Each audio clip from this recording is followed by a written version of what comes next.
Assalamualaikum warahmatullahi wabarakatuh. Dan selamat pagi Bapak Ibu Guru hebat SMA Negeri 2 Watu Putih. Pada pagi hari ini kita akan melaksanakan kegiatan diseminasi menyebarkan pemahaman dan pengalaman penerapan budaya positif. Kegiatan pagi ini akan terdiri dari 3 sesi. Yang pertama, pembukaan yang akan disampaikan oleh langsung Bapak Kepala Sekolah SMA Negeri 2 Watu Putih. Kepada Bapak kami persilakan.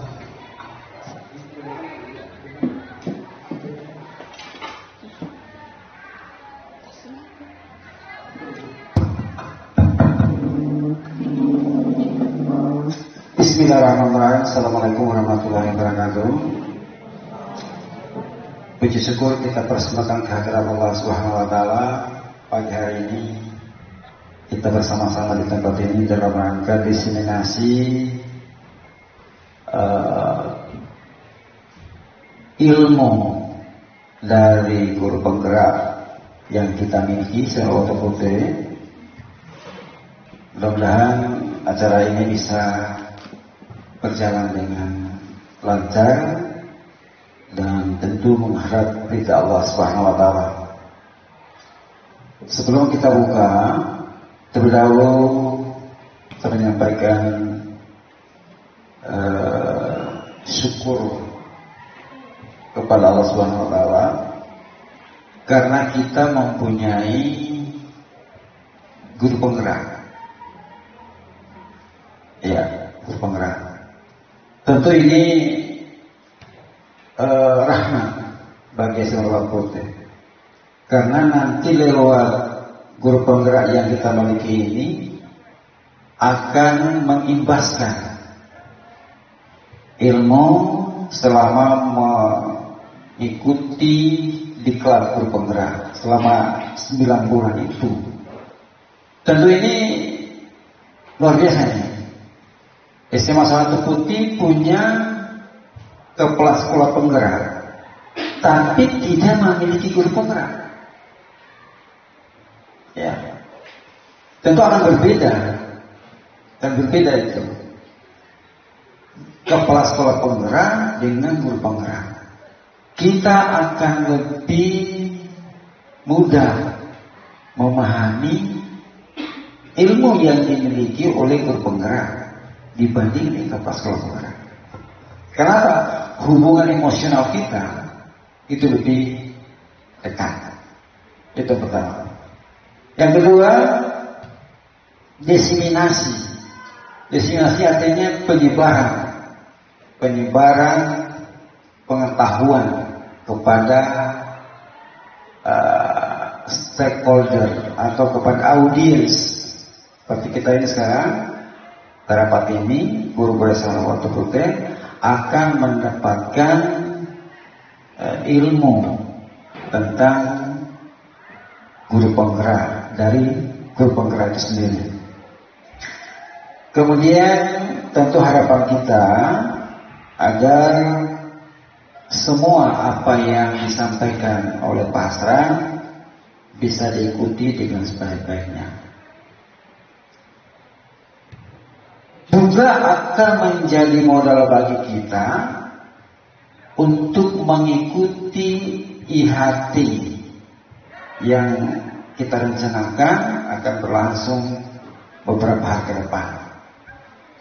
Kita tutup lubang-lubang yang kita terapkan selama ini pelaksanaan IKM dengan diseminasi, dengan IHT, kita pakai ke materi, baru kita tutup kelemahan-kelemahan yang pernah kita lakukan terhadap implementasi kurikulum mereka ke sekolah kita. Itu harapan kita. Sehingga dengan demikian kita terus bergerak, dan itu modal kita adalah kebersamaan, kekompakan kita dan semuanya. Kemudian mungkin terkait dengan kebersamaan dan kekompakan kita ini, baru saja di luar sana prakarya membuat bedeng. Ini harus didukung ini. Didukung oleh semua guru, wali kelasnya agar ini di backup. Backup, kita bicarakan kita mau tanam apa supaya ada gunanya ini bedeng-bedeng ini. Ya, kita bicarakan sama-sama. Kemudian terkait persiapan IHT, kemarin saya sudah komunikasi dengan Pak Malintang. Beliau itu siap, tinggal kita hubungi. Nah, kemudian terkait dengan PPDB, panitianya saya sudah konser, semua guru terlibat. Semua PNS P3K termasuk cleaning service dilibatkan. Kemudian ya nanti biaya-biaya yang dikeluarkan oleh guru penggerak ini saya minta kepada Ibu Nurhadana agar bisa membantu ini, bantu pasar apa yang bisa dibantu terhadap biaya yang dikeluarkan, tentu mungkin sering dan sebagainya. Jangan, karena ini aset kita ini. Seperti kue yang kita makan ini harus dibantu ini. Ya. Karena waktu MOU dengan DGP yang lalu, sekolah siap memberikan dukungan baik moral maupun material. Nah, kenapa? Ini adalah aset kita untuk kita gali dan eksplorasi ilmu yang dimiliki. Karena saya katakan tadi, kita bersyukur punya guru penggerak yang punya kemampuan di atas rata-rata kalau saya nilai. Bisa menularkan ilmunya, bisa membimbing yang junior, bisa bersama senior, bisa dengan atasan, komunikasinya bagus, maka itu sebagai bentuk kesyukuran kita perlu memberikan dukungan-dukungan itu. Kemudian yang terakhir terkait dengan slip pajak yang saya mohon hari ini sudah dirampungkan. Tinggal kita cari apakah kita kirim lewat WA, lewat folder atau secara fisik. Karena batas itu sampai tanggal 6 Juli 2024. Kemudian terakhir sebelum saya buka, kita rencanakan kita buka porseni hari Sabtu. Kalau waktu putih hari Jumat dibuka. Kita upayakan hari Sabtu kita buka. Semua guru kita upayakan kita buka ikut ramai pada upacara pembukaan dengan menggunakan pakaian olahraga. Harapan kita agar wali kelas mendampingi siswa-siswanya untuk bertanding. Tentu mereka pasti, mana saya punya wali kelas ini, dia tidak koordinir kita. Nah, akhirnya mereka, apalagi kalau wali kelasnya bisa, mereka punya semangat. Karena itu semangat ini terus kita pelihara, kita tingkatkan untuk dilihat oleh masyarakat, dilihat oleh umum, dan demikian opini, image Istimewa Putri tetap akan positif. Segera itu dengan mengucapkan Bismillahirrahmanirrahim, acara diseminasi atau penyebaran pemahaman dan pengalaman penerapan budaya positif SMA Dawatu Putih saya buka.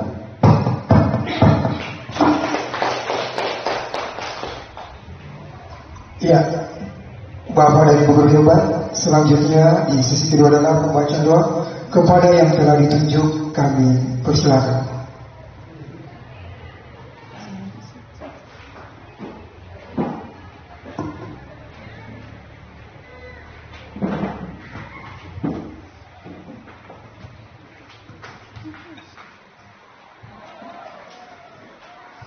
Bismillahirrahmanirrahim. Ya Allah, pagi ini kami hadapkan diri kepadamu. Kami tundukkan hati kami bermunajat kepadamu. Kami pasrahkan jiwa dan raga kami kepadamu. Serta hadirkanlah kekhusyuan dalam doa kami.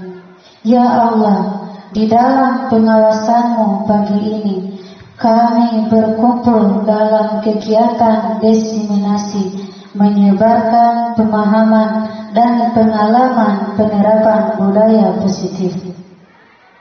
Karena itu ya Allah, lancarkanlah kegiatan kami, berkahilah pemahaman kepada kami, penuhilah kegiatan kami ini dengan kebaikan dari awal hingga akhir nanti. Rabbana atina fid dunya hasanah wa fil akhirati hasanah wa qina azabannar. Amin amin ya rabbal alamin.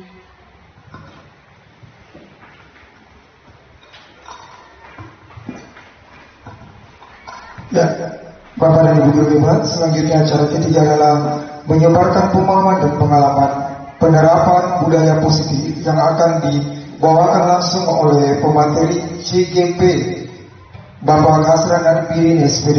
Kepada beliau kami persilakan.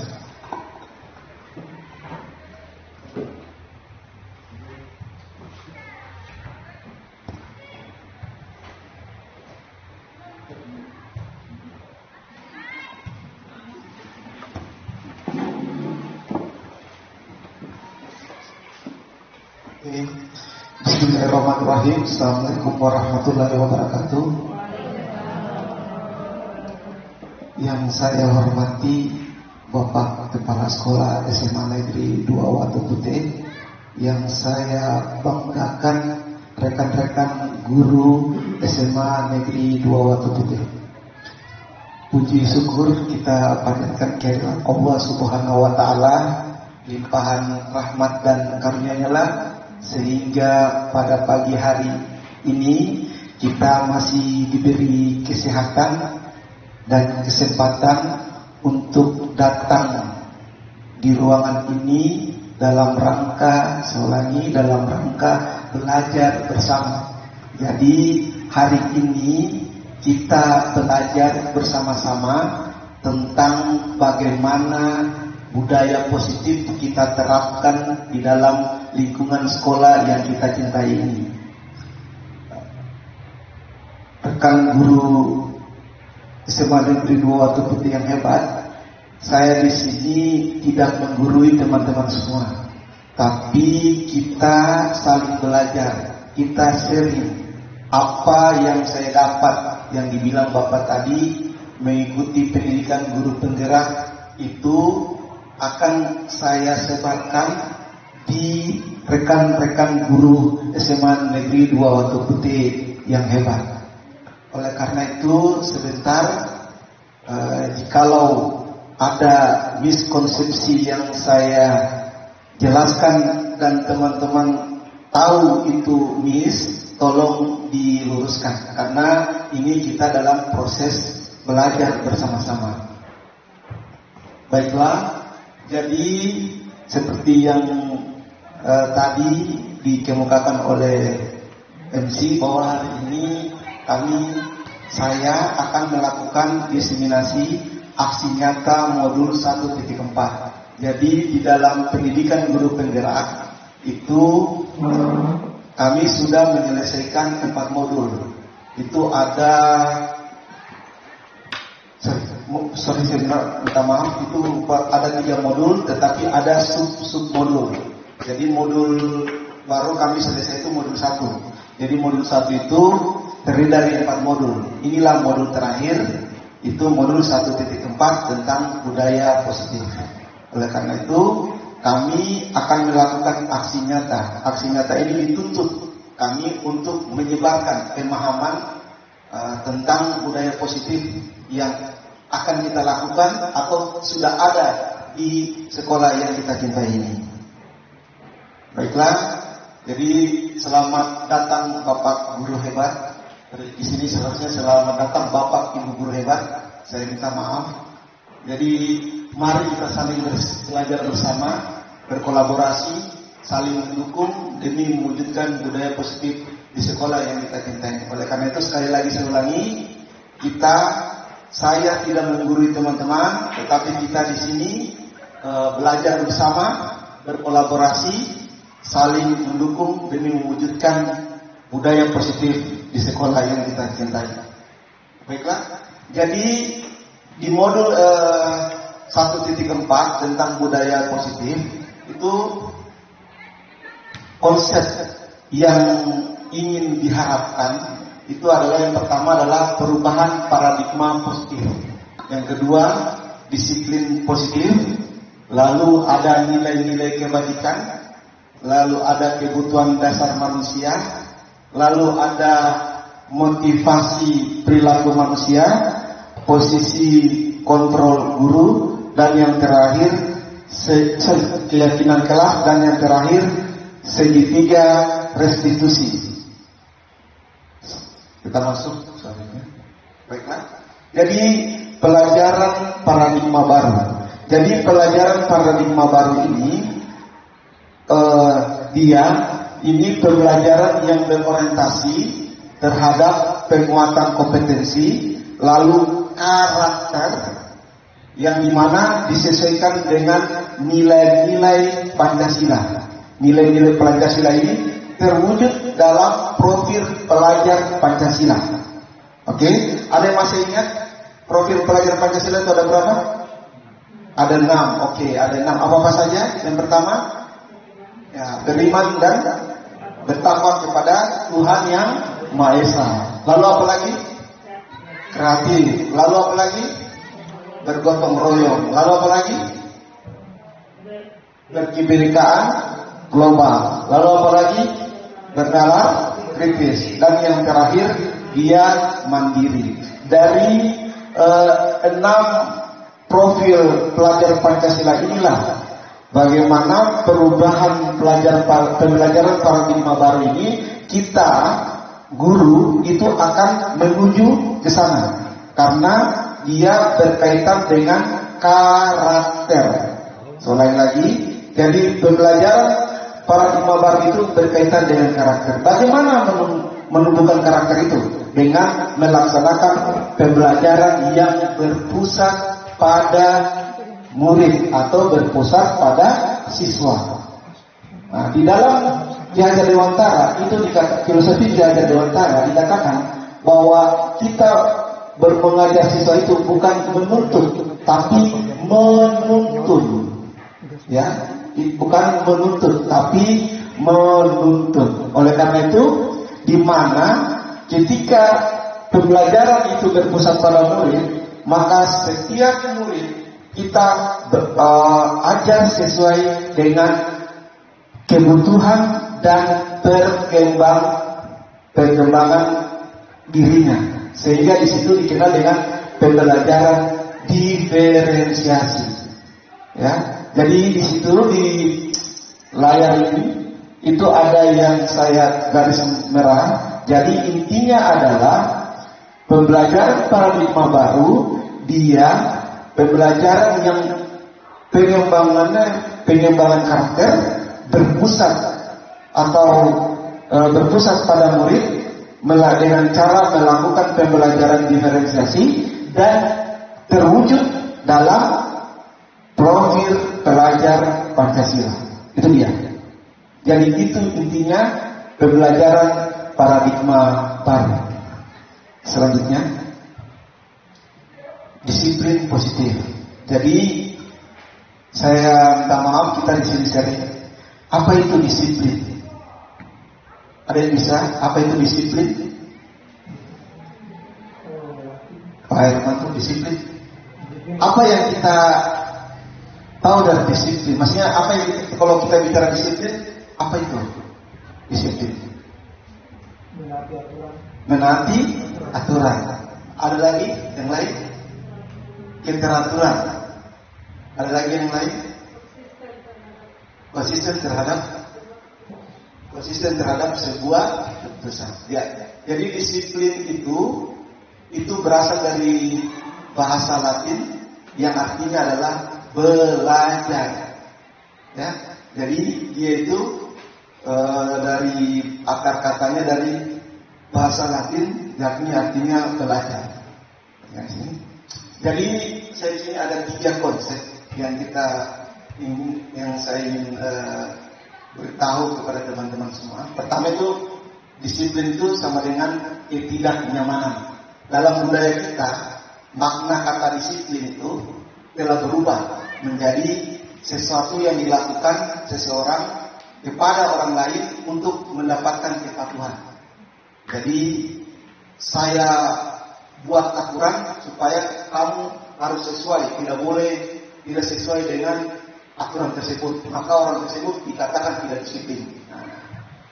Membuat kepatuhan tersebut itu bisa membuat ketidaknyamanan karena merasa terpaksa, ya, merasa saya tertekan. Itu jadi disiplin sekarang itu katakan ketidaknyamanan. Jadi kalau kita bicara disiplin, disiplin terus, ya disiplin terus. Lalu ada lagi, disiplin itu adalah nilai-nilai kebajikan universal. Sebagai pendidik, tujuan kita itu seperti saya bilang tadi, menuntun murid untuk memiliki disiplin diri, sehingga bisa mereka berperilaku mengacu pada nilai-nilai kebajikan universal yang memiliki motivasi intrinsik bukan eksklusif. Yang menjadi pertanyaan sekarang, apa itu nilai-nilai kebajikan? Sebentar saya akan lebih dalam membahas tentang nilai-nilai kebajikan ini, karena dia akan berkaitan dengan disiplin, lalu berkaitan dengan keyakinan kelas yang insya Allah semester depan setelah diseminasi ini kita akan buat di dalam kelas yang kita akan ajar, ya, yang kita akan ajar. Ada yang tahu apa itu nilai? Nilai, tolak ukur. Ada lagi yang lain? Nilai. Apa itu nilai? Nilai itu sesuatu yang berharga. Jadi kita punya nilai, kita punya sesuatu yang berharga. Uang 50.000 ketika diminta maaf di mana sudah kusut dan sebagainya, tetapi walaupun sampai masih berlaku, dia masih punya nilai karena masih dia berharga. Nilai-nilai kebajikan itu berkaitan dengan fondasi seseorang dalam berperilaku. Ini ya. Sebentar slide berikutnya kita akan lebih mendalam, kita akan belajar tentang nilai-nilai kebajikan. Dan yang terakhir, yang ketiga, disiplin itu kesadaran. Ya, disiplin itu kesadaran. Jadi disiplin positif merupakan salah satu cara penerapan disiplin yang bertujuan untuk menumbuhkan kesadaran serta memberdayakan anak melakukan sesuatu tanpa sokokan, imbalan, ancaman, bahkan hukuman. Inilah disiplin yang ingin kita terapkan, ya, di sekolah kita. Jadi dia muncul dari diri pribadinya tanpa ada minta maaf, ancaman. Kau tidak datang, kau tidak naik kelas. Kalau kau tidak datang, saya tidak temukan dan aku kontrol. Kalau saya begini, saya begini, sebagainya dalam bentuk ancaman. Itu tidak akan menunjukkan kesadaran kepada siswa. Walaupun dia dalam artian dia ikut itu, tetapi itu hanya sementara, tidak membekas. Ya, baiklah. Selanjutnya yang saya janjikan tadi, nilai-nilai kebajikan universal. Jadi nilai-nilai kebajikan universal itu adalah sifat positif manusia yang merupakan tujuan mulia yang ingin dicapai setiap individu. Jadi tujuan mulia yang ingin dicapai setiap individu. Nah, nilai-nilai apa yang masuk dalam kebajikan tersebut? Jadi nilai kebajikan ini disepakati, ya, disepakati bersama lintas suku, bahasa dan sebagainya. Contoh satu nilai kebajikan, kejujuran. Mau minta maaf, mau suku Muna, suku Jawa, suku manapun, etnis apapun, kejujuran itu disepakati merupakan nilai yang harus dimiliki oleh seseorang. Ya. Jadi contoh profil pembelajar Pancasila, nilai-nilai dari kebajikan profil Pancasila, jadi ini ada tadi berapa? 6 dimensi. 6 dimensi itulah nilai kebajikan. Ya. Ini contoh nilai kebajikan di dalam institusi atau organisasi. Kalau proyek pelajaran Pancasila ada 6, lalu ada IBO. Di situ ada toleransi, rasa hormat, integritas, mandiri. Jadi nilai-nilai yang bagi diri itu dia sebagai fondasi dalam berperilaku. Itu dikatakan nilai-nilai kebajikan. Ya. Oleh karena itu ada agama tertentu yang mengatakan kalau mengucapkan salam, salam kebajikan. Jadi kita paham, jadi kebajikan itu adalah nilai-nilai yang ada pada diri dalam diri manusia yang menjadi pedoman dalam berperilaku, yang dimana itu telah disepakati bersama lintas suku, agama, ya, bahasa maupun etnis. Itulah nilai kebajikan. Saya ulangi sekali lagi, nilai apa? Sesuatu yang berharga. Konsep ini, karena kita berbicara disiplin positif pasti berkaitan dengan nilai-nilai kebajikan. Kita berbicara tentang keyakinan kelas, kita akan berbicara tentang nilai-nilai kebajikan. Oke ya, kita lanjut. Jadi ini kebutuhan dasar manusia. Jadi ketika siswa dia malas, ketika siswa datang di sekolah tidak mandi, ketika siswa di sekolah dia tidur, ketika siswa di sekolah tempat duduknya dia pindah dari sini ke sini, ketika siswa di kelas dia panggil kita guru, dia mulai ribut. Nanti ada kebutuhan dasar yang melekat pada setiap individu. Kita akan mengetahui itu, kita akan belajar tentang kebutuhan dasar tersebut. Oleh karena itu setiap individu untuk melakukan sesuatu itu punya kebutuhan dasar. Dan setiap siswa yang bermasalah, yang disiplinnya di dalam benak kita tidak bagus, tidak baik, itu berarti ada pemenuhan kebutuhan yang dia ingin dapatkan. Oleh karena itu, seperti saya bilang tadi, banyak nanti kita akan belajar sini, sebentar, ya begini, berarti siswa ini kekurangan kebutuhannya di mana? Jadi kebutuhan dasar manusia itu adalah segala yang kita lakukan untuk mendapat apa yang kita inginkan. Kita ulangi lagi, kebutuhan dasar manusia adalah segala sesuatu yang kita lakukan untuk mendapat apa yang kita inginkan. Jadi seluruh tindakan yang kita lakukan itu memiliki tujuan tertentu. Anak di kelas ribut, anak di kelas mata pelajaran biologi tertidur, mata pelajaran penjaskes, senangnya luar biasa. Itu berarti tindakannya itu ada tujuan tertentu. Jadi tujuan tertentu itu untuk dalam rangka memenuhi kebutuhan dasarnya. Karena kebutuhan dasarnya ada yang tidak terpenuhi di biologi, tetapi terpenuhi di penjaskes. Oleh karena itu jangan kita langsung menjas siswa. Kita harus tahu, dia mungkin kan ada juga siswa yang caper kan dari perhatian. Dia begini. Itu berarti kebutuhan dasar yang kurang pada dirinya apa? Ya. Jadi kebutuhan dasar ini bukan hanya pada siswa, kita juga kita juga punya kebutuhan dasar. Karena kita baiklah. Jadi 5 kebutuhan dasar manusia menurut Dr. William Glasser. Jadi 5 kebutuhan dasar dia kelompokkan manusia. Manusia itu berarti bukan hanya siswa, bukan hanya guru, seluruh manusia. Lagi memiliki 5 kebutuhan dasar.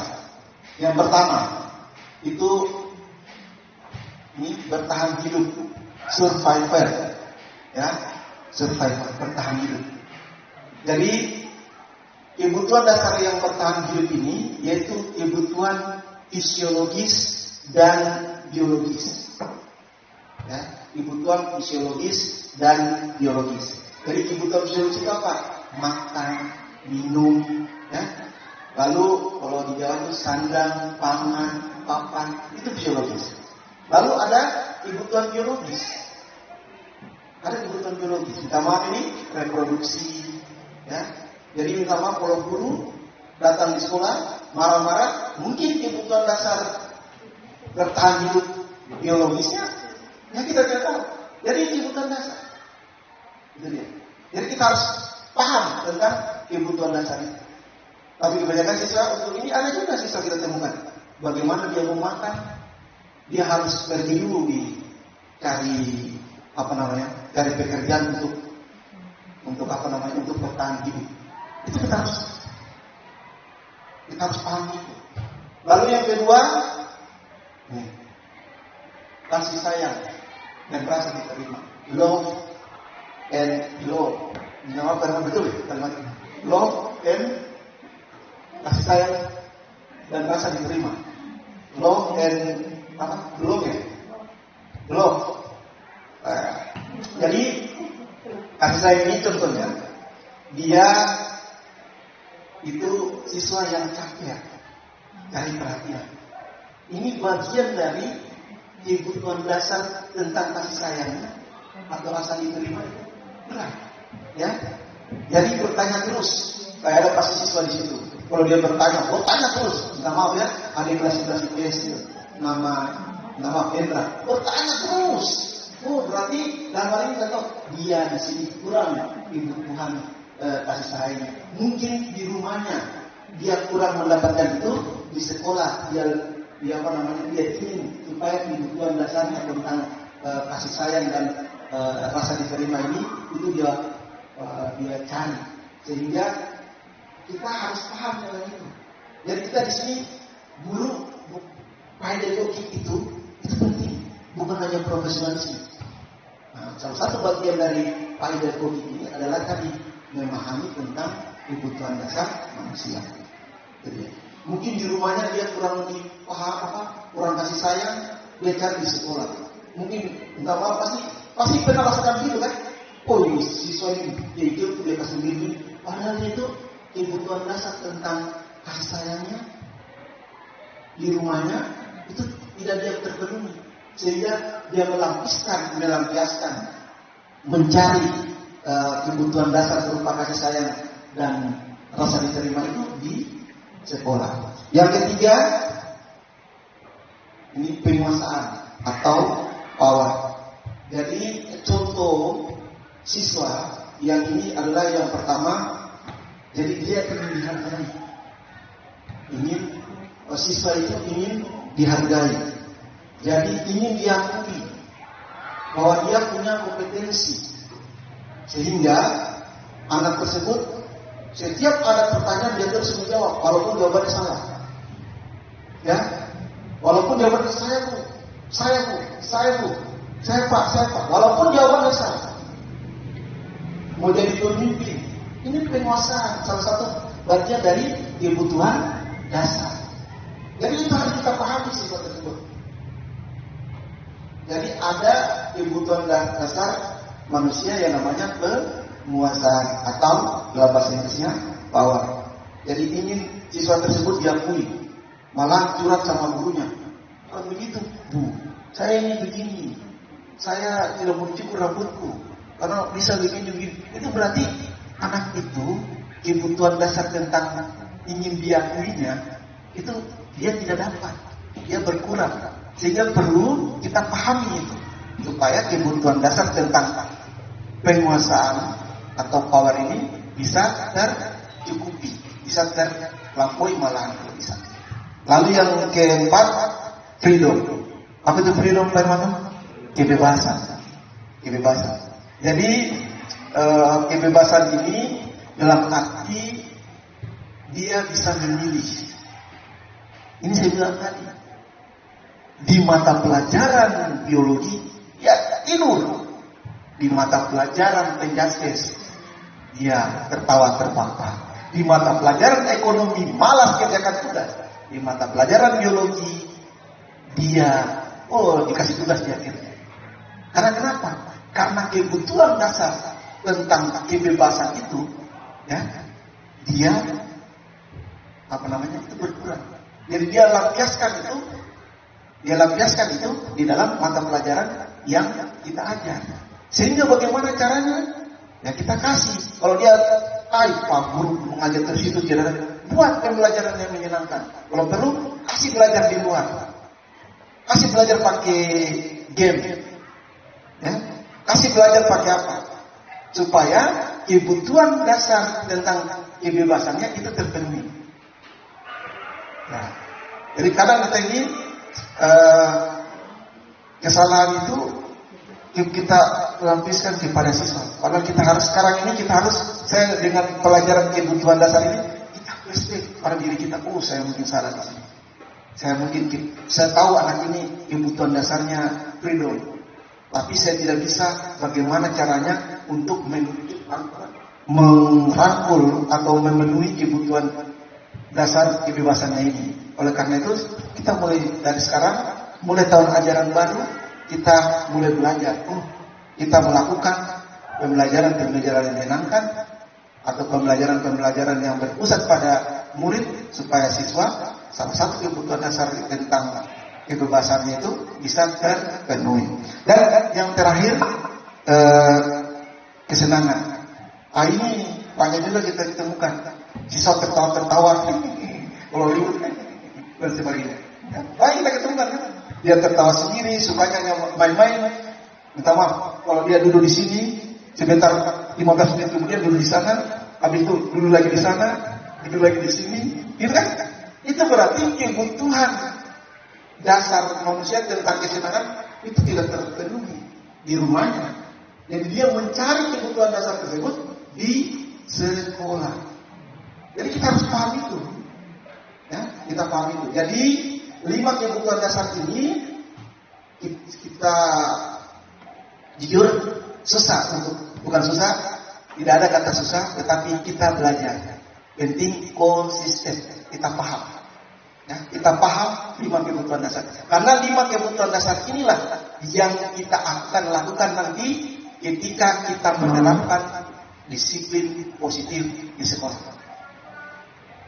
Ya, setiap siswa, katanya Ki Hajar, setiap siswa itu tidak dilahirkan seperti selembar kertas putih, tetapi sudah terbentuk goresan. Goresan itulah yang bagaimana kita menjadi guru bisa kita pertebal kalau dia positif, dan kalau dia negatif bisa kita kurangi tebalan goresan tersebut. Jadi kalau teori kabur rasa itu seperti saya bilang tadi seperti kertas putih, tapi menurut Ki Hajar Dewantara anak siswa itu terlahir sudah ada goresan. Ya, bagaimana kita caranya menebalkan goresan tersebut yang positif dan mengurangi goresan tersebut kalau dia negatif. Ya, jadi di sini 5 kebutuhan dasar manusia. Selanjutnya teori motivasi perilaku manusia. Dari kebutuhan dasar yang kita pelajari tadi itu muncul motivasi. Ya, muncul motivasi. Apa yang memotivasi sehingga melatar belakangi seseorang melakukan tindakan untuk memenuhi kebutuhan dasar tersebut? Jadi motivasi itu dia muncul ketika bagaimana manusia itu melakukan tindakan untuk memenuhi kebutuhan dasar sehingga muncul motivasi. Saya yakin bapak ibu punya motivasi datang di sini. Bapak ibu punya motivasi mengajar kepada siswa. Bapak ibu punya motivasi bagaimana kita mengajar anak kita, bukan hanya siswa tetapi anak di rumah kita. Itu motivasi. Saya ulangi, motivasi muncul ketika ada tindakan bagaimana kita untuk memenuhi kebutuhan dasar manusia. Contoh, saya ada siswa, dia kebutuhan dasar tentang bertahan hidupnya, dia harus mencari uang untuk makan. Ya. Jadi motivasi yang dia lakukan, yang dia punya, itu bagaimana dia mencari uang untuk mencari pekerjaan untuk mendapatkan uang. Sehingga sekolah, ya, dia berpikir, tidak bisa ini, saya harus bertahan hidup. Paham maksud saya kan? Jadi dia kesampingkan sekolah hanya untuk mencari uang untuk kebutuhan dasarnya bertahan hidup terpenuhi. Sehingga ada motivasi. Jadi menurut KBBI, motivasi adalah dorongan yang timbul pada diri seseorang secara sadar dan tidak sadar untuk melakukan sesuatu tindakan dengan tujuan. Ya, jadi sadar dengan tidak sadar, itu motivasi. Selanjutnya, 3 teori motivasi. Yang pertama, orang melakukan sesuatu. Ya, selain lagi, orang melakukan sesuatu atau dorongan timbul yang pertama itu untuk menghindari ketidaknyamanan, itu motivasi. Saya datang cepat pagi di sekolah supaya saya jadi hukum. Itu motivasi yang pertama, teori motivasi pertama, menghindari ketidaknyamanan atau hukuman. Ya. Saya datang cepat di sekolah, atau saya datang cepat di sekolah supaya saya bisa absen, sehingga PPP saya tidak terpotong 10%. Itu motivasi menghindari ketidaknyamanan. Ya, gitu ya. Siswa begitu, guru juga begitu. Lalu yang kedua, untuk mendapatkan imbalan dari orang lain atau institusi. Di sini dikatakan, apa yang akan saya dapatkan apabila saya melakukan? Jadi itu motivasi. Jadi motivasi, saya bisa bantu bikinkan ini. Itu ada kasih uang. Saya mau datang ke sekolah, kenapa? PPP ku dipotong mulai. Sertifikasi itu saya bikin. Itu namanya berarti imbalan. Ya, imbalan. Siswa juga begitu. Kita motivasi, kasih penghargaan. Saya jujur, saya salah. Saya baru-baru ini lakukan kekeliruan, salah saya keliru di kelas 11 IPS. Saya adakan games. Lalu kalau yang juara saya kasih uang 22.000, juara 1 5.000, juara 2 3.000, juara 2 3.000, juara 1 1.000. Itu keliru. Jadi mereka motivasi itu supaya motivasi, maksudnya motivasi yang saya berikan itu supaya mereka aktif dan giat. Padahal itu kekeliruan. Ya, jadi motivasi untuk melakukan ibadah itu kekeliruan. Saya bantu kamu supaya kau kasih saya. Itu kekeliruan. Itu motivasi. Ya, yang ketiga, untuk menghargai diri sendiri dan menjadi insan sesuai harapan kita. Saya akan menjadi seseorang seperti apa bila saya melakukannya. Jadi saya datang tepat waktu di sekolah itu bukan karena saya takut dinilai sama kepala sekolah, saya takut PPP saya dipotong, saya takut sertifikat saya tidak terima, tetapi merupakan saya menghargai diri saya dan memberi contoh kepada siswa bahwa saya datang tepat waktu. Itu bagian dari motivasi. Jadi 1 dan 2 itu motivasi eksternal. Sedangkan yang ketiga itu motivasi internal. Inilah tujuan disiplin positif yang kita inginkan. Bukan kepada hanya siswa. Barangkali disiplin itu apa? Kesadaran dalam diri. Sehingga muncul motivasi intrinsik.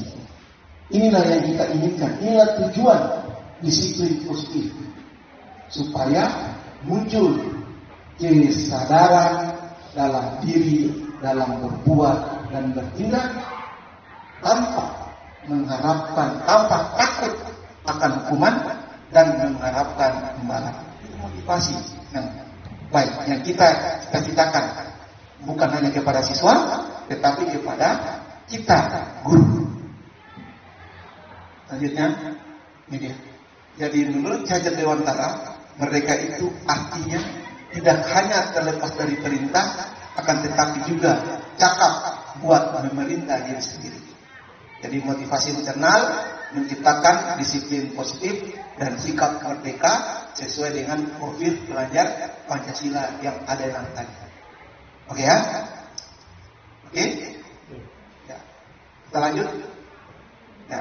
Bentar kalau ada pertanyaan nanti selesai pembahasan materi kita pertanyaan. Ini intinya kita belajar bersama-sama. Oke? Saya tidak menggurui. Karena di PMM juga apa yang sudah isi refleksi, di situ ada sebentar restitusi, ya, hukuman, konsekuensi, dan restitusi. Kita belajar bersama. Lalu ini, apa maksudnya? Konsep disiplin dengan identitas gagasan. Jadi, disiplin itu ada dua kan? Disiplin positif dan disiplin negatif. Disiplin negatif itu berkaitan dengan konsep disiplin dengan identitas dasar. Yang pertama hukuman, ya, hukuman. Yang pertama adalah menyakitkan. Contoh, siswa kita maafkan lagi kalau kita pernah melakukan ini kegiatan, gitu ya. Siswa disuruh lari 10 kali putaran. Karena kenapa? DT kerja PR dijemur, ya. Itu hukuman. Itu bagian dari konsep disiplin positif yang identitas gagal. Jadi, ya. Tidak kerja tugas, disuruh cabut rumput, ya. Terlambat suruh lari. Itu maksudnya menyakitkan ini apa? Dia akan ingat dalam jangka waktu yang panjang. Apalagi minta maaf sekali, jangan sekali-sekali tangan kita, ya, melakukan kontak fisik dengan siswa, karena dia akan ingat seumur hidupnya, dan itu tidak bisa menimbulkan motivasi intrinsik di dalam diri pribadinya. Itu disiplin. Karena yang kita inginkan kan kesadaran diri kan, disiplin itu kesadaran diri anak siswa tersebut. Selanjutnya tidak nyaman, disuruh lari-lari begitu, ya, baru dihukum, angkat kaki sapu, malah kita suruh maju ke depan. Pasti kita pernah lakukan. Saya juga pun pernah demikian. Dengan belajar ini, insya Allah kita paham. Oh, ini keliru kita lakukan. Selanjutnya, murid takut pasti. Hukuman yang kita berikan malah kita getak. Sudah gigit. Sekarang kita gigit bibir. Ya, bukan bicara tapi sudah menggetak. Siswa takut. Ketika siswa takut tersebut, disiplin yang kita inginkan itu tidak ada. Karena kita tadi kesadaran diri yang kita harapkan. Lalu murid menyembunyikan kesalahan. Sudah banyak kita temukan. Kalau satu, siapa temannya tadi? Ya ada. Siapa temannya tadi? Ya. Betul kalau panjat pagar, pulang. Tidak. Karena tidak muncul motivasi estetik dalam diri. Ada kesadaran diri. Itu indikasi dasar. Lalu murid menjadi rendah diri. Kalau kita hukum, ya, maju di depan, diketawai, diterek, ya, itu kan membuat siswa, ya, malu. Karena kita bisa bagian dari guru. Kita membuat siswa tersebut malu. Itu bisa jadi guru melakukan bullying, bukan hanya sesama siswa, tetapi guru juga. Lalu ada penghargaan. Ini saya bilang tadi, disiplin positif. Disiplin berkaitan dengan penghargaan, reward yang kita berikan, itu bisa merupakan konsepnya, itu merupakan disiplin yang identitas. Yang pertama, tidak efektif. Apa maksudnya tidak efektif? Jadi ketika penghargaan kita berikan itu, contoh, kita kasih, seperti tadi saya bilang, uang 5.000, 3.000, 1.000. Jadi kalau tidak ada uangnya, Pak Guru tidak setia mau karena tidak ada uangnya, gitu kan? Itu gagal konsep kita untuk membentuk disiplin positif tersebut. Lalu merusak hubungan, ada sifat iri. Saya kasih uangnya serius. Pak Guru masa dia dikasih, kita tidak. Begini. Nah, Itu bagian dari penghargaan. Lalu mematikan kreativitas. Ini sudah dikasih. Jadi sudah dikasih. Saya mau jawab mau tidak terserah. Ini sudah dikasih. Ya. Saya sudah jawab ini. Selanjutnya ya saya jawab lagi. Itu bagian dari mematikan kreativitas. Selanjutnya menghukum dengan sistem ranking. Ini yang menjadi perdebatan bahwa ranking di sekolah itu sebenarnya sudah tidak bukan diperbolehkan, sudah tidak bisa menjadi acuan kepada siswa tersebut. Dia disiplin. Banyak pakar ahli kalau di kurikulum mereka itu sistem ranking itu dihapuskan, sehingga di rapor dari kurikulum 2013 kan sudah tidak ada peringkat 1, peringkat 2, peringkat 3. Tapi hanya kita untuk membuat reward saja kepada siswa, ya, reward saja kepada siswa supaya siswa lain. Tapi itu di konsepnya itu bagian dari konsep disiplin dengan identitas data. Dan dia merampas hak dan menghargai dirinya. Maksudnya di sini adalah hak yang dirampas ini ketika seseorang diberi penghargaan, maka disanjung-sanjung dan sebagainya. Kalaupun nanti dianya tidak dapat lagi ranking, itu bisa membuat dia drop, ya, sehingga dia tidak bisa. Saya gagal. Muncul kesesalan di dalam diri sendiri. Selanjutnya, konsep disiplin dengan identitas sukses. Konsekuensi itu penguatan jangka pendek. Contoh, ada siswa ketika dia jalan, dia tidak sengaja senggol gelasnya gurunya, gitu kan? Gelas guru. Itu lalu disuruh sama gurunya, suruh ambil lap, bersihkan itu tumpahan air tersebut. Nah, jadi dia penguatan. Tahu apa itu penguatan? Apa itu penguatan? Penguatan itu tahu? Apa? Penguatan. Nah, penguatan itu memberi itu kalimat-kalimat. Ada penguatan positif, ada penguatan negatif. Jadi penguatan itu ada penguatan positif, ada penguatan negatif. Kalimat-kalimat seseorang dalam memberitahu atau menyampaikan informasi itu penguatan. Ya. Jadi seperti tadi, ketika dia jalan tertumpah gelas di meja, dia minta dibersihkan. Ya. Jadi dia langsung penguatan jangka pendek. Lalu perlu monitoring berkelanjutan. Setelah itu apa yang dia lakukan tadi ketika dia jatuh situ? Dia lakukan, coba kau carilah, kau bisa. Ya Pak. Sudah selesai. Sudah Pak. Oke, silakan. Terima kasih Pak. Silakan. Itu berarti perlu monitoring. Lalu ada stimulus, respon, aksi dan reaksi. F3.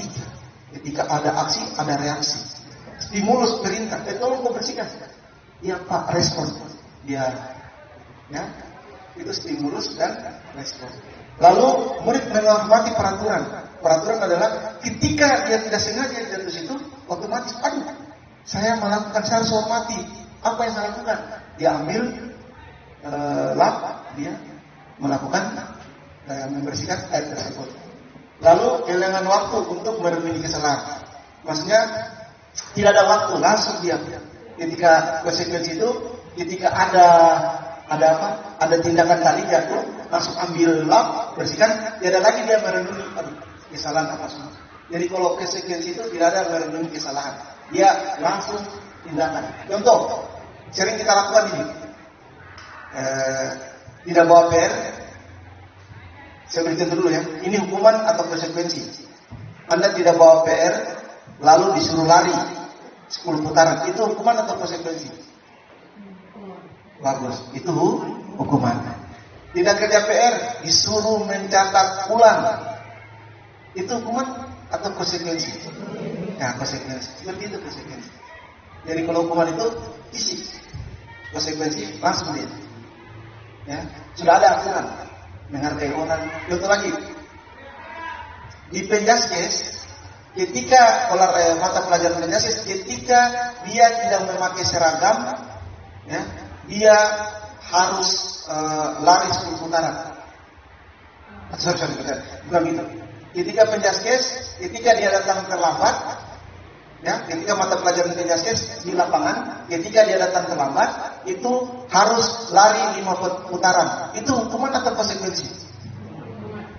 Hah? Itu konsekuensi karena ya terlambat di dalam penjaskes itu sudah ada aturannya. Ya, paham ya? Sudah ada aturannya. Ya, di lapangan. Ya. Kan dia terlambat datang di lapangan. Jadi bagaimana untuk dia langsung dia. Wih, terlambat sekali. Nah, kalau kau terlambat, wah itu namanya bukan hukuman, penjara. Ya, itu dia. Oke. Lalu ada restitusi. Inilah restitusi yang bagaimana kalau orang BK ini sudah paham namanya. Ya, restitusi itu konsep disiplin positif yang kita akan terapkan. Itu restitusi. Pola konsep disiplin positif yang akan kita lakukan. Yang pertama, murid bertanggung jawab untuk perilakunya. Jadi ketika dia, kenapa terlambat? Ya Pak, saya terlambat tidak pakai wajib. Kenapa terlambat? Kita tanya. Ya Pak, saya jujur sepatu saya kemarin dia basah. Bagaimana caranya? Kenapa dia basah? Ya hujan Pak. Apa yang kesepakatan apa yang kita lakukan? Kesepakatan apa yang telah kita buat? Kalau di sekolah, apakah di sekolah itu bisa pakai sendal? Kata di sekolah, oh tidak bisa Pak. Kesepakatan apa yang kamu langgar? Oh ketertiban Pak. Apa namanya? Tertib berpakaian ya, tertib berpakaian, kesopanan berpakaian, tertib berpakaian. Itu merupakan bagian dari restitusi. Jadi sebentar restitusi ini kita akan lebih dalam membahas. Di sini sedikit saja, sebentar kita akan bahas. Fokus pada pemecahan masalah jangka panjang. Jadi kenapa kita tidak pakai baju seragam? Baju itu tidak ada. Bagaimana caranya supaya kamu bisa pakai baju seragam? Kasih mereka untuk menjawab sendiri solusi yang mereka lakukan dengan membandingkan dengan keyakinan sekolah atau keyakinan kelas yang telah kita buat. Itu restitusi. Jadi muncul dalam dirinya, bukan lagi kita. Kau harus begini. Tapi mereka.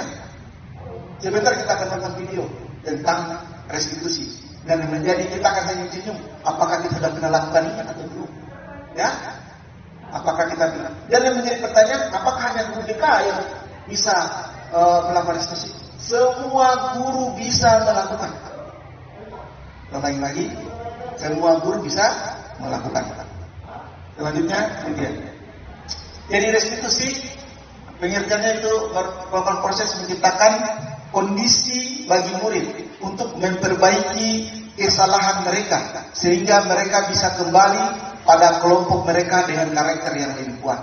Jadi, ketika mereka salah, mereka tahu kesalahannya, mereka bisa memperbaiki dan tidak mengulangi lagi. Itu restitusi. Ya. Ciri-ciri restitusi. Yang pertama, bukan untuk menebus kesalahan. Jadi restitusi tidak bisa lagi kita bilang sama siswa, kamu ini, kok tidak hargai saya tak sebagai guru. Bagaimana itu kalau orang tuamu dia dia dengar kita datang di rumahmu, kita kirimkan surat, kan begitu restitusi. Ya, jangan kita menjadi sebentar kita kalimat itu kita akan senyum-senyum sebentar di 5 posisi kontrol guru. Kita akan senyum-senyum, oh saya dulu pernah itu. Tapi sebentar, ya. Jadi restitusi ini caranya, gurunya bagaimana dia melakukan itu di posisi kontrolnya. Bagaimana dia lakukan itu, ya. Jadi sebentar kita akan senyum-senyum di slide berikutnya. Apakah kita pernah melakukan atau tidak? Jadi memperbaiki hubungan, tawaran bukan paksaan. Jadi kita menawarkan bagaimana solusinya kalau begini dan begini, itu paksaan. Lalu begitu itu menuntun untuk melihat ke dalam dirinya, mencari kebutuhan dasar. Jadi kita cari, ya, tadi seperti tadi kebutuhan dasar yang kita pelajari tadi, yang ada 5 kan. Nah, fokus pada karakter, bukan tindakan, pada solusi dan mengembalikan murid yang berbuat salah kepada kelompoknya. Selanjutnya, ini dia. Jadi contoh kasus siswa tidak mengerjakan PR. Ini contoh kasus yang saya buat ya. Yang pertama hukuman. Kalau guru menghukum siswa tersebut, hormat bendera, cabut rumput. Habis itu ya gimana? Atau hormat bendera, berdiri di paras matahari selama 10 menit, itu hukuman. Dia berkaitan dengan isi. Jadi guru marah dan murid takut. Itu bisa membuat murid takut. Itu hukuman. Lalu konsekuensi.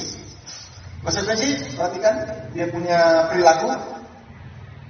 Guru memberikan konsekuensi untuk mengerjakan PR-nya saat istirahat atau dikerjakan sebanyak 3 kali lipat. Itu konsekuensi. Karena kalau tidak kerjakan PR, sini datang 15 menit, kau datang di ruanganku atau di ruang dewan guru, kau kerjakan PR. Itu mungkin sering kita lakukan kan? Ya, sering kita lakukan. Malahan juga mungkin hukuman pernah kita lakukan. Yang selanjutnya, guru tegas dan siswa menghormati peraturan, tetapi motivasi, instruksi kesadaran diri itu tidak berasal dari dirinya. Sudah selesai. Apalagi siswa kita di sini kan, lingkungannya luar biasa. Selanjutnya, restitusi.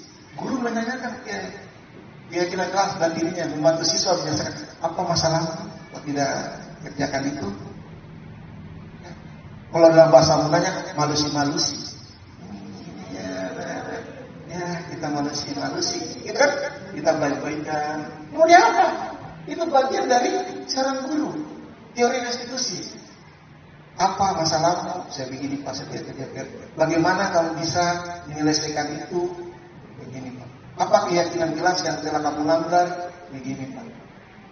Bagaimana supaya PR-mu bisa kamu selesaikan? Oh, saya akan ambil teman saya begini. Oke. Saya hargai usahamu. Kapan kamu bisa kumpul? Besok Pak, ya saya tunggu ya. Begini. Kalau bagaimana kalau dia tidak kumpul Pak? Dia larikan kita.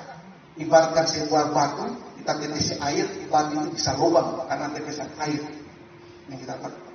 Intinya begini, kita mengajar ini, kita melakukan disiplin positif ini bukan efeknya sekarang, tetapi jangka panjang akan dapat hasilnya.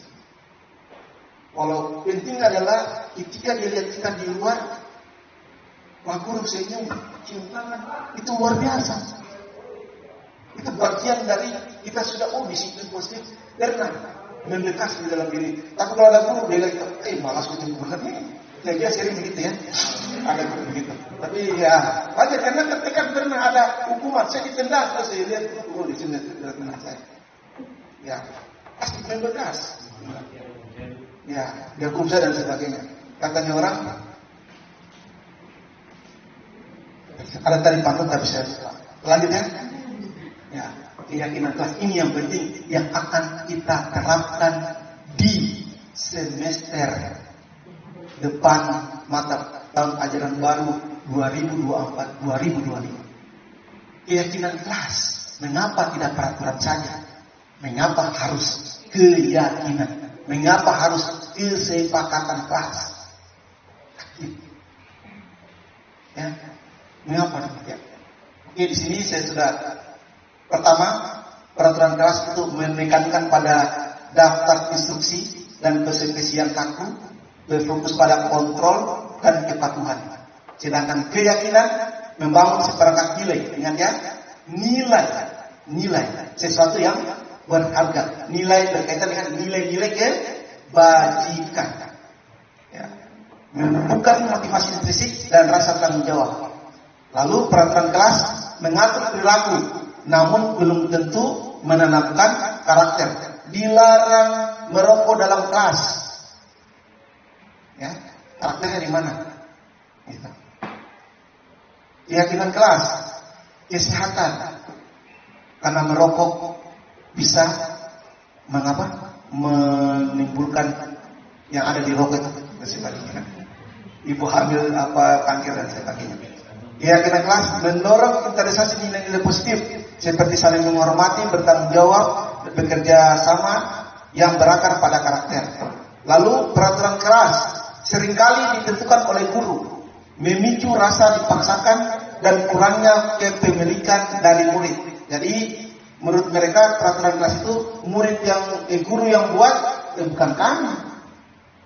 Kami kita yang guru yang buatkan draftnya, siswa siap itu Pak. Yang itu saja Pak. Nah, tapi itu bukan itu yang keyakinan kelas. Kalau keyakinan kelas itu dibuat secara kolaboratif, kerjasama guru dan murid, mendorong rasa memiliki, akuntabel dan berkomitmen bersama. Lalu peraturan kelas berfokus pada kepatuhan jangka pendek, mungkin tidak berdampak pada jangka panjang, sedangkan keyakinan kelas menanamkan nilai-nilai dan keyakinan yang mendalam, mendorong perubahan perilaku yang berkelanjutan. Contoh perbedaan penerapannya, kalau peraturan kelas dilarang berbicara saat guru mengajar. Kalau keyakinan kelas, kita saling menghargai dan mendengarkan saat orang lain berbicara. Bagaimana cara menyusun keyakinan kelas? Jadi intinya keyakinan kelas itu dibuat berdasarkan peraturan kelas. Peraturan kelas apa? Nilainya apa? Ya, peraturan kelas nilainya apa? Jadi keyakinan kelas itu sedikit saja, tapi mencakup peraturan kelas yang banyak. Sebentar kita akan saksikan di slide berikut. Contoh, perhatikan pertanyaan berikut. Mengapa kita memiliki peraturan 3M? Dulu masih COVID ya. Menggunakan masker, mencuci tangan, menjaga jarak saat pandemi COVID-19. Lalu kedua, mengapa kita memiliki peraturan harus menggunakan helm bila mengendarai kendaraan bermotor? Selanjutnya, mengapa kita memiliki peraturan harus datang tepat waktu pada saat mengikuti pelatihan? Jadi, atau kita jawab dulu pertanyaan yang kedua. Mengapa kita memiliki peraturan harus menggunakan helm bila mengendarai kendaraan bermotor? Ada yang bisa jawab?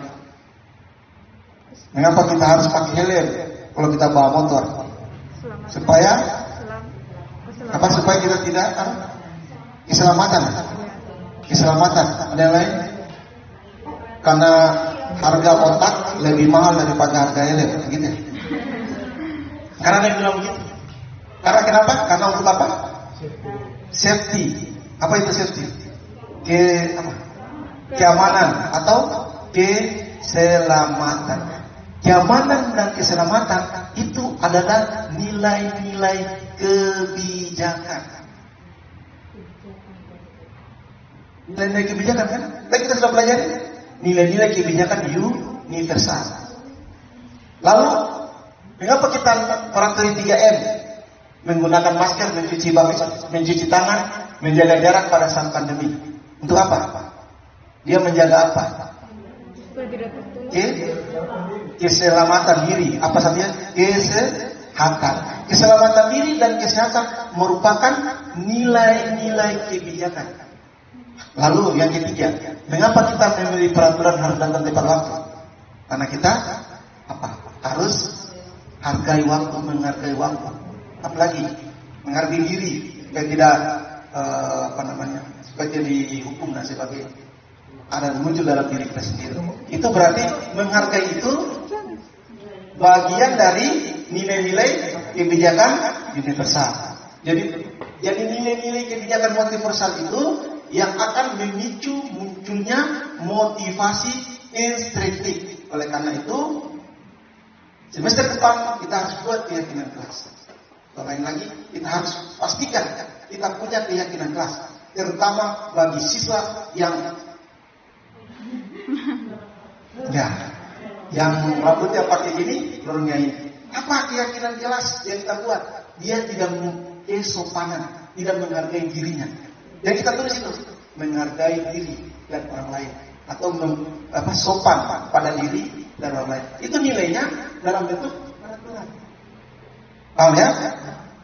Keyakinan dalam bentuk peraturan. Oke ya? Jadi kita buat itu. Lalu buat lagi harus kerja PR tepat waktu. Berarti kita buat keyakinan kelas apa kalau kerja PR tepat waktu? Menghargai waktu. Kita cari kalimatnya. Kan dia kalimat-kalimat pendek. Kesepakatan kita kalimat pendek. Atau dulu itu ada begini, butir-butir Pancasila. Sila ada 5, tapi butirnya, kabarin bro. Itu kan minta maaf ini guru-guru umur ya lanjut. Malah minta maaf itu. Dulu guru-guru itu hafal semua. 45 butir. Jangan hafal. Silanya 5, butirnya banyak. Sama dengan ini. Keyakinannya sedikit saja. Tapi peraturannya, turunan dari keyakinan itulah peraturan. Yang kita tempel di kelas, nanti wali kelas, itu keyakinan kelas. Mengapa kamu datang terlambat? Mengapa? Jadi kalau kita tanya siswa muda, kita jalankan restitusi. Kita kan sudah buat. Dia tidak pakai baju seragam. Dia tidak pakai baju seragam kata sekolah. Keyakinan kelas apa yang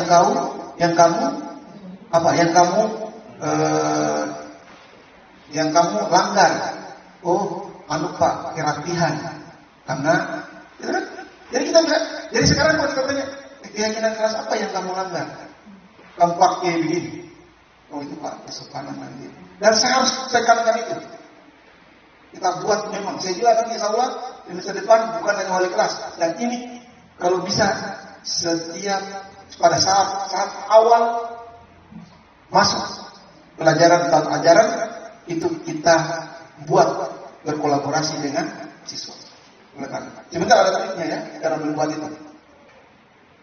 Mana dia? Di atas ini, yang ini semua peraturan. Inilah keyakinan kelasnya.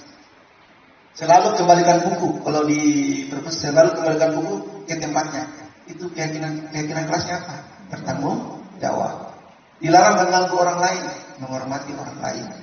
Hadir 15 menit sebelum pelajaran dimulai, menghormati orang lain dan berkomitmen. Dilarang melakukan kekerasan, keselamatan dan menghormati orang lain. Dilarang menggunakan narkoba, kesehatan. Dilarang merokok, itu juga. Itu kesehatan. Jadi keyakinan kelasnya berupa kesehatan. Penjabaran dari keyakinan kelas itu namanya peraturan. Seperti saya bilang tadi, sila ada 5, butirnya banyak.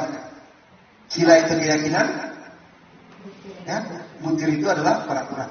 Tapi yang kita tempelkan di depan nanti itu hanya berupa keyakinan kelas yang kita sudah sepakati dengan teman-teman. Dan itu dibukukan. Kalau difoto.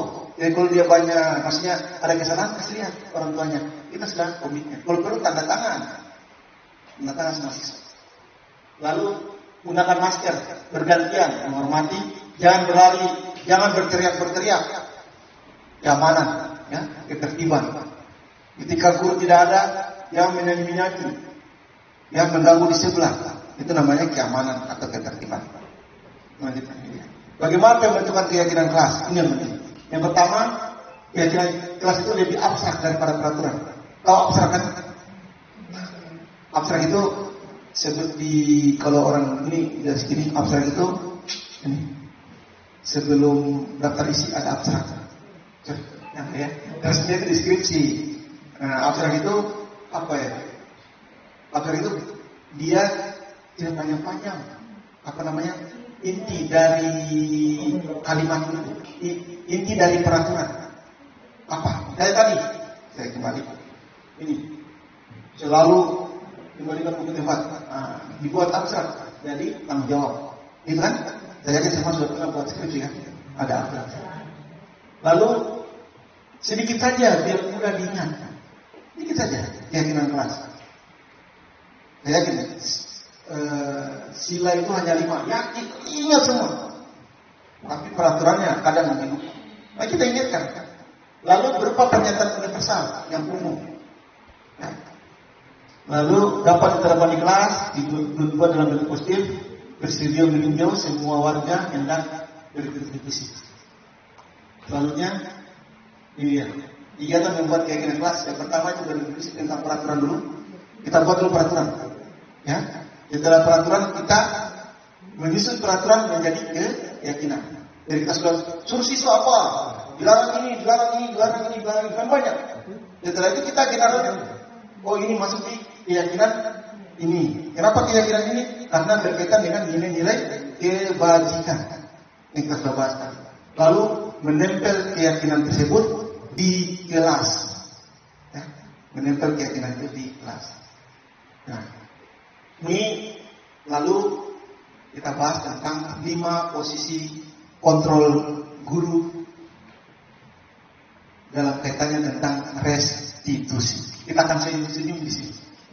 Ya, sebenarnya ada video saya, tapi karena saya download itu hanya suara, tidak ada gambar, jadi tidak asik. Saya jelaskan dulu. Jadi 5 posisi kontrol guru, ini teori. Itu yang pertama adalah penghukum. Jadi sebentar setelah saya jelaskan ini, kita akan menjawab kita ada di posisi mana ketika berkaitan dengan siswa. Ya, ya. Kita ada di mana? Lalu yang pertama penghukum. Jadi penghukum ini kalau guru yang tipenya untuk dalam sesi penghukum ini, kamu dari mana? Sini, lari. Kamu ini bekerja tugas sendiri. Siapa yang? Ya, penghukum. Ya. Ya. Waktu yang apa aturannya? Pusat. Apa aturannya dari depan? Sampai di foto. Lanjut. Yang duduk dan sebagainya. Itu kita kenal langsung juga sering alami itu. Ya. Gitu ya. Kamu salah, lari. Ya. Patuhi aturan. Kalau penghukum ini siswa belum bicara sudah tidak ada. Siswa semua salah. Salah. Ya, tidak ada mau benarnya salah. Siswa. Salah kamu. Salah. Itu pun penghukum. Kenapa sepatumu bukan warna hitam, warna putih? Bukan sepatu. Nanti kau ambil pulang sekolah. Itu penghukum. Ya. Paham ya? Kenapa rambutmu panjang? Dari kasih tahu sini putih. Itu penghukum. Iya. Ya. Lalu ini juga. Yang kedua membuat rasa bersalah. Ainis. Karena saya yakin kita pernah bicara bagaimana perasaan orang tuamu kalau kau tiap datang gitu. Ya? Lalu ada lagi protes ini dengan saya kan? Protes ini dengan Pak Guru, protes ini dengan orang tuamu. Kau berbuat begitu, begini. Ya, karena begitu kan? Saya juga pernah yang buat merasa bersalah. Jadi guru yang membuat rasa bersalah itu suaranya lembut, tapi ya suaranya lembut. Lagi dia suaranya lembut, keheningan, tidak suka teriak-teriak. Tapi bedanya hukuman itu, dia keras. Jangan itu guru yang lain kalau mau ada sini kau lari, baik jangan. Jadi kalau yang membuat rasa bersalah, guru ini suaranya lembut, penuh keheningan, sehingga membuat siswa tidak nyaman dan merasa bersalah.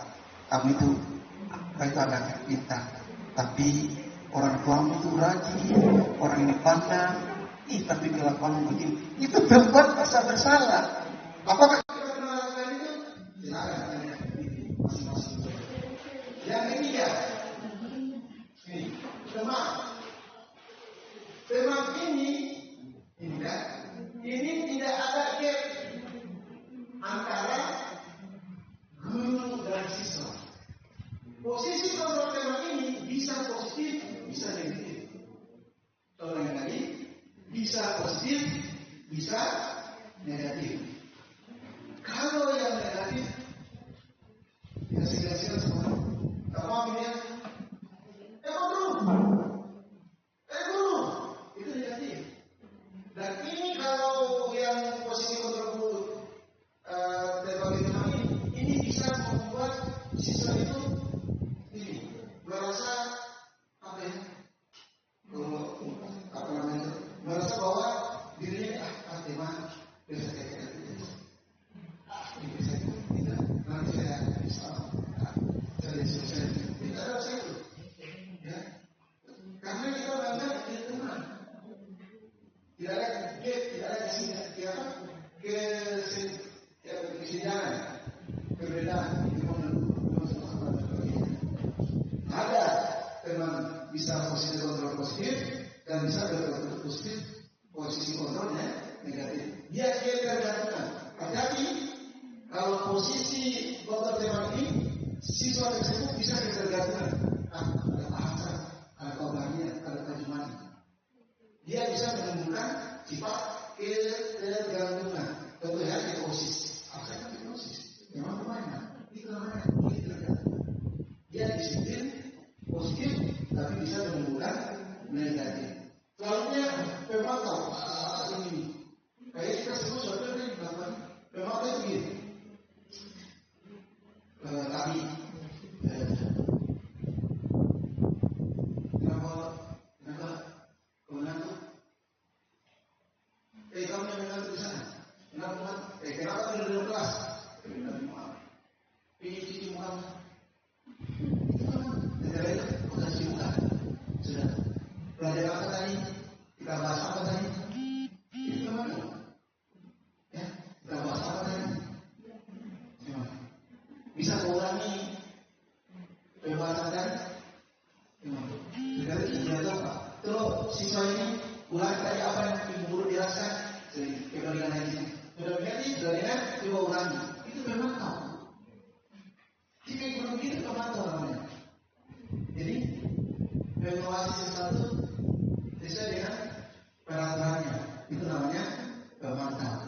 Lalu ada manajer, posisi manajer. Posisi inilah yang ingin kita capai di dalam penerapan disiplin positif. Ya. Bagaimana seorang manajer itu mendukung guru untuk menemukan solusi dari permasalahan yang ada. Masalah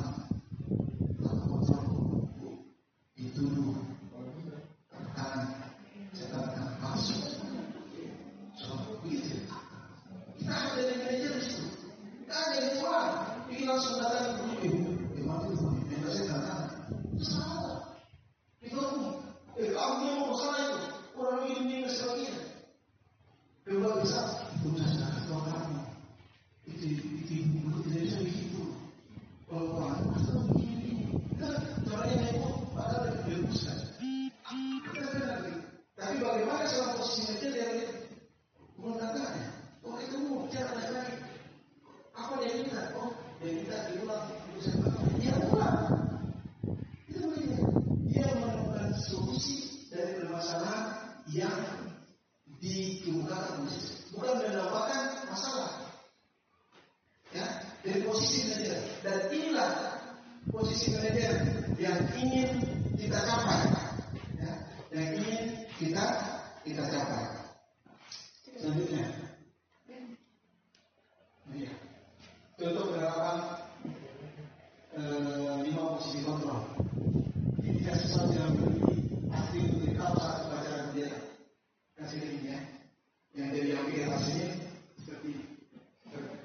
Jadi berhukum pasti ada sekolah lalu berdiri di depan barisan.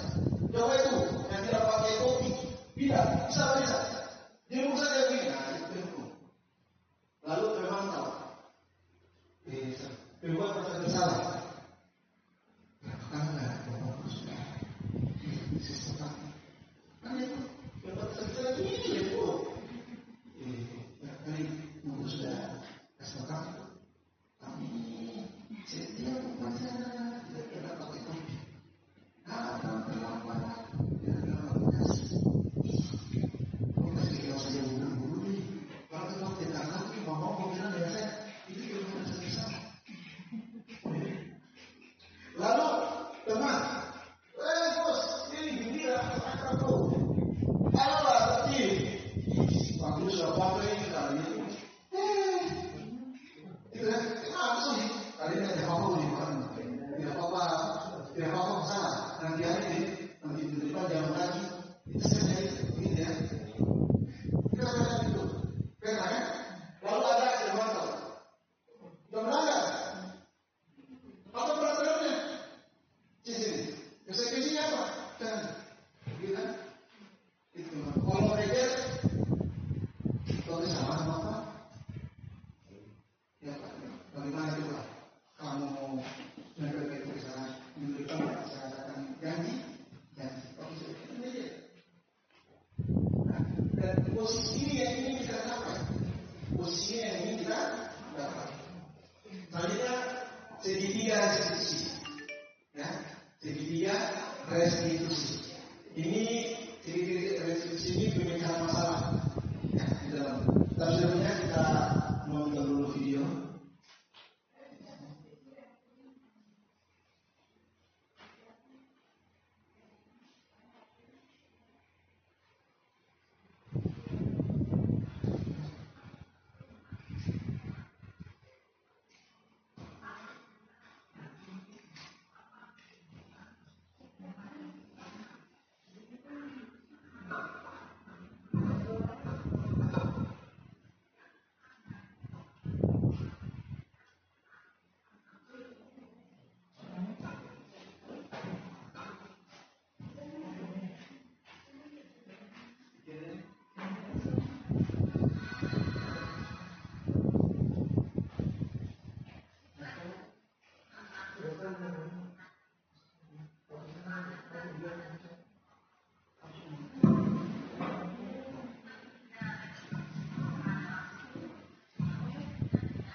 dari video tentang segitiga restitusi. Dan segitiga restitusi itu adalah bagian dari penanganan masalah dalam penerapan disiplin positif di sekolah. Jadi salah satu bagian. Jadi segitiga restitusi ada 3. Yang pertama itu menstabilkan identitas, validasi kebutuhan, dan menanyakan keyakinan. Menstabilkan identitas. Tadi di video tadi kan sudah ada. Jadi untuk membuat murid yang merasa gagal karena berbuat salah menjadi positif terhadap dirinya. Tadi dia berkata, guru berkata, berbuat salah itu manusiawi. Tidak ada manusia yang sempurna. Bapak, ibu juga buat salah. Kita pasti bisa menyelesaikan permasalahan ini. Bapak, ibu tidak mencari tahu siapa yang benar, siapa yang salah. Bapak lebih tertarik untuk menyelesaikan masalah. Lalu kalimat lagi, kalau kamu menyalahkan dirimu sendiri terus-menerus, apakah kamu bersikap baik pada dirimu sendiri? Kalimat-kalimat inilah yang digunakan untuk menstabilkan identitas. Jadi sebelum kita tanya siswa, kita tanya dulu, kenapa? Apakah itu benar? Ya, wah, bapak juga pernah maki-maki orang, tarik-tarik rambutnya, bercanda itu. Oke, kita lanjut. Next. Validasi tindakan yang salah. Jadi dia membantu murid untuk mengenal kebutuhan dasarnya tadi. Jadi kebutuhan dasar itu akan dibahas masuk di sini. Jadi kita pahami kebutuhan dasar, maka kita akan memvalidasi tindakan yang salah tersebut.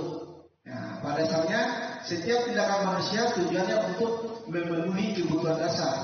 Apakah itu yang sudah tadi, penguasaan, freedom, love and belonging, fun, dan social fun.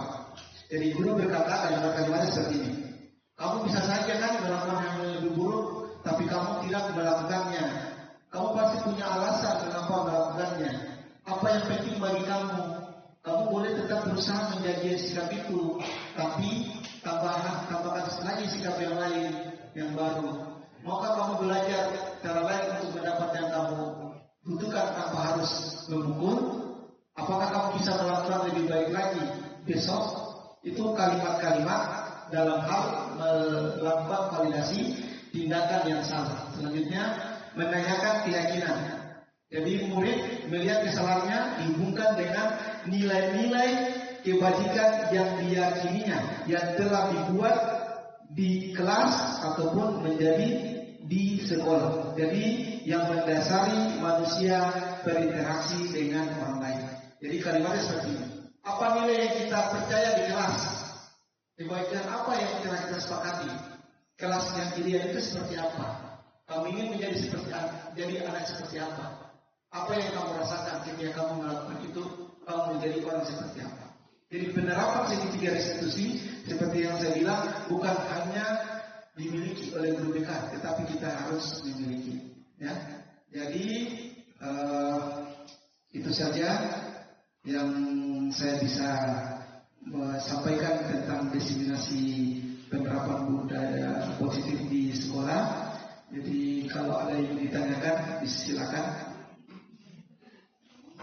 Kalau ditanyakan silakan. Silakan.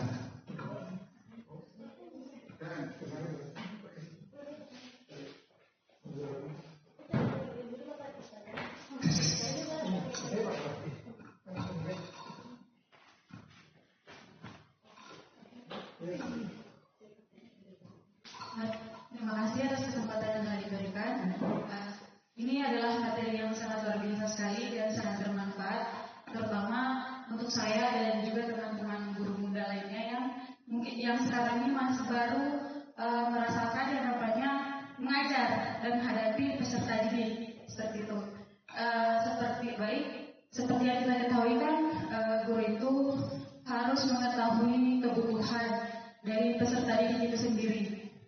Dan yang dimana ketika kita sudah mengetahui kebutuhan peserta didik, maka kita sebagai guru sudah bisa menemukan metode pembelajaran yang tepat supaya yang membantu dalam proses transfer ilmu.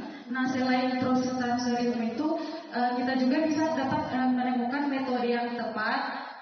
untuk membantu peserta didik itu sendiri dalam pembentukan karakternya menjadi manusia yang lebih baik gitu. Nah, tapi terlepas dari itu terdapat tantangan-tantangan yang jujur saya sekarang merasakannya, yaitu bagaimana caranya saya bisa memahami atau mengidentifikasi kebutuhan dari peserta didik itu. Karena kan peserta didik itu kan bukan hanya 1 atau 2 orang saja, tapi banyak. Berarti dalam hal ini kita guru dituntut untuk bisa memahami seluruh karakteristik peserta didik itu sendiri atau kebutuhannya. Nah, yang ingin saya tanyakan itu bagaimana caranya kita bisa memetakan atau mengklasifikasikan atau mungkin bisa mengidentifikasi kebutuhan peserta didik itu sendiri. Mungkin itu saja. Terima kasih. Ya, terima kasih Ibu Guru. Jadi langsung saja saya jawab. Jadi bagaimana kita bisa memetakan kebutuhan dasar apa yang siswa tersebut, di mana di dalam kelas itu bervariasi. Ya, baik, tadi di awal saya sudah bilang bahwa dalam paradigma mengajar, dalam paradigma belajar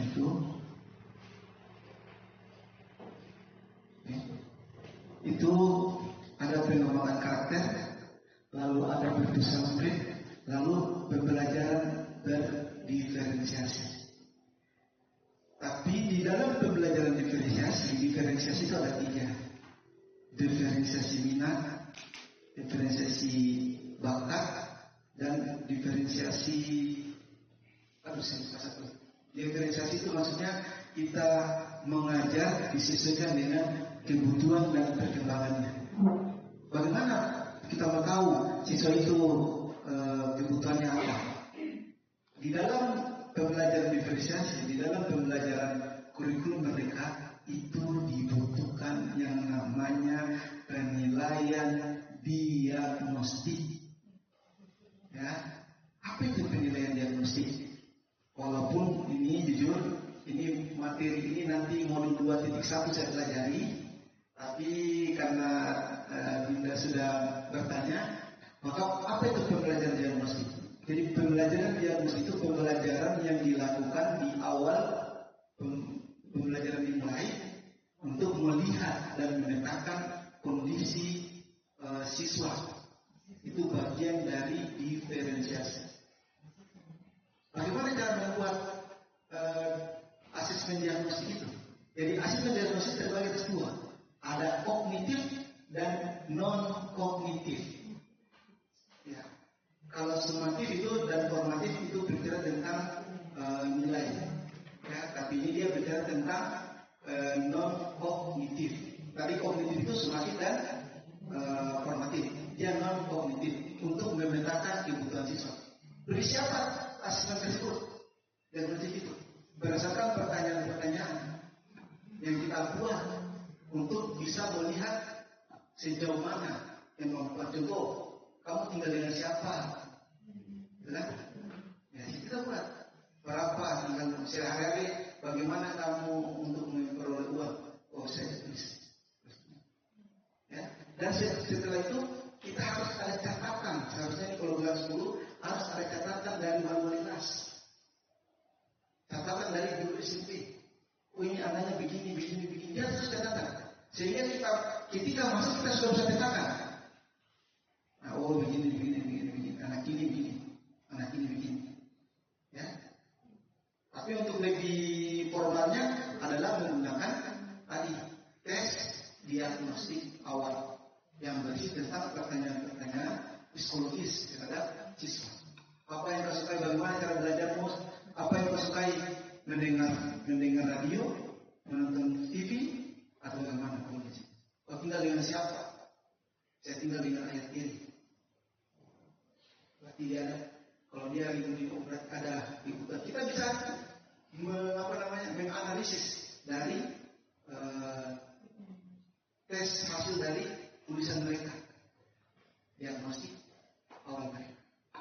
Itu yang bisa bisa saya lakukan. Tapi intinya diferensiasi ada tiga, diferensi produk, diferensi konten, nanti kita akan jelaskan lagi.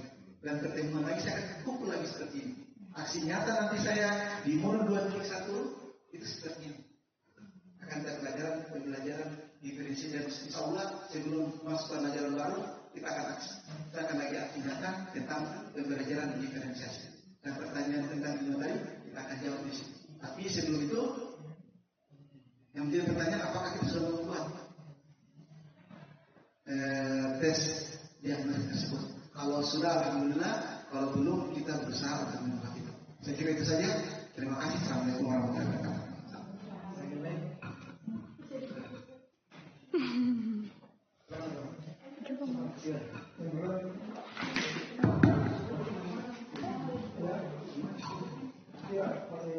Ya, terima kasih. Ya, Assalamualaikum warahmatullahi wabarakatuh. Iya. Iya, langsung saja ya. Alhamdulillah materinya memang sangat menarik. Sebenarnya ini bukan pertanyaan Pak, tapi mungkin kesepakatan bersama. Saya tahu teman-teman guru juga, insya Allah sangat pemikiran dengan saya. Ya, persoalan peraturan kelas ya. Jujur Pak, sebenarnya siswa kita ini, ya terutama itu anak laki-laki dari segi pakaiannya masih kurang rapi, ya selalu dibiasakan selalu di luar bajunya. Jadi bagaimana andai kata misalkan pada saat masuk kelas kita sepakat semua guru-guru supaya bajunya itu selalu rapi, ya dalam artian mungkin mulai dari awal datang ke sekolah. Jadi mungkin kita guru tingkat bisa berbagi, ya masing-masing mungkin punya tugas. Jadi ada mungkin yang di depan, yang di kelas dan misalkan di kantor. Dalam artian lain budaya mencium tangan, ya bukan berarti kita harus cium tangan seperti apa guru, siswa. Tapi budaya itu kan sekarang kadang anak-anak kita sudah lupa budaya itu mencium tangan orang tua, ya. Jadi mungkin siswa juga bisa diterapkan seperti itu, ya dari datang terus masalah kerapian pakaiannya, sehingga itu terbiasa kita lihat siswa kita selalu rapi. Sehingga di kelas pun insya Allah kalau masalah kesempatan kelas tadi pasti akan yang sendirinya terbawa. Karena itu sudah dimulai dari awal, datang di kelas, datang di sekolah, dijemput di gerbang, begitu pun di kelas sampai pulang. Sehingga siswa kita insya Allah selalu kita lihat dalam keadaan rapi, terus juga mungkin rambut nanti perlahan-lahan bisa juga mereka mengikuti budaya itu supaya selalu rapi, disiplin, dan lain sebagainya. Saya kira itu mungkin Pak. Ya, saya kira terima kasih saja. Jadi terima kasih. Jadi itu betul. Jadi dia tadi budaya positif akan kita galakkan ke depannya. Kita akan buat kesepakatan kelas, keyakinan kelas tentang kerapian. Tapi intinya itu bahwa motivasi itu muncul dari diri sendiri. Kita bagaimana kita berusaha untuk membuat siswa tersebut dengan mengadukan tadi kesepakatan atau keyakinan kelas atau keyakinan sekolah. Insya Allah kita akan bicara sama pimpinan. Terima kasih. Assalamualaikum warahmatullahi wabarakatuh. Sekarang yang terakhir. Terakhir ya. Bismillahirrahmanirrahim. Assalamualaikum warahmatullahi wabarakatuh. Jadi tadi kita telah mempelajari materi yang diberikan oleh Pak Hasran tentang intinya penerapan budaya positif. Salah satunya yaitu di lingkungan sekolah antara guru dan siswa. Nah, pertanyaan saya di sini Pak, apa tantangan yang mungkin akan kita hadapi dalam menciptakan budaya positif di sekolah dan bagaimana kita memecahkan masalah tersebut? Terima kasih. Oke, terima kasih. Tantangan apa yang kita hadapi? Pertama adalah konsistensi. Yang pertama itu konsisten terhadap keyakinan kelas yang kita buat. Jadi itu yang pertama. Kita harus konsisten terhadap itu. Ya, tidak ada lagi Ini keyakinan keras seperti ini, kelakuan seperti ini, kita konsisten tentang itu. Itu tentang. Karena mungkin di dalam kita ini masih banyak menganggap siswa itu tadi seperti teori-teori tadi, teori hukum, teori apa, itu tantangan. Guru-guru semua ini itu tantangan. Bagaimana menerapkan itu ada pada diri pribadi guru-guru. Tapi intinya tantangan apapun itu, sesulit apapun itu bisa kita selesaikan dengan kerjasama. Sama seperti sekarang ini, saya undang teman-teman semua melakukan diseminasi bukan karena saya paham, tetapi kita belajar bersama, ya, belajar bersama, berkolaborasi bersama, dan insya Allah tantangan-tantangan seperti yang tadi konsistensi kita lakukan, lalu belum ada pemahaman yang sempurna tentang keyakinan keras dan budaya positif, itu bisa kita handle bersama. Tantangan lagi terakhir itu yang paling utama adalah bagaimana peranan orang tua terhadap disiplin positif. Karena kita mau kita di sini hanya 6 jam, selebihnya orang tua yang mempunyai peran penting di dalam kedisiplinan tersebut. Tapi intinya sekali lagi, apapun yang terjadi, tantangan yang akan datang nanti, kita terima tantangan tersebut, kita jalani tantangan tersebut, jangan mundur belakang, kita maju terus. Ya, kita berjalan bukan untuk mundur, tetapi untuk maju. Intinya kita sudah berbuat seperti apa yang saya bilang tadi, batu pun kalau ditetesi air bisa pecah. Pendidikan bukan hanya sekarang, tetapi hasilnya kita akan panen 20 tahun ke depan. Jadi pendidikan bukan berlaku 1-2 tahun, tapi 2 tahun ke depan. Saya kira itu saja 3 orang penanya. Terima kasih atas kehadirannya. Akhir kata, wabillahi taufiq wal hidayah. Wassalamualaikum warahmatullahi wabarakatuh.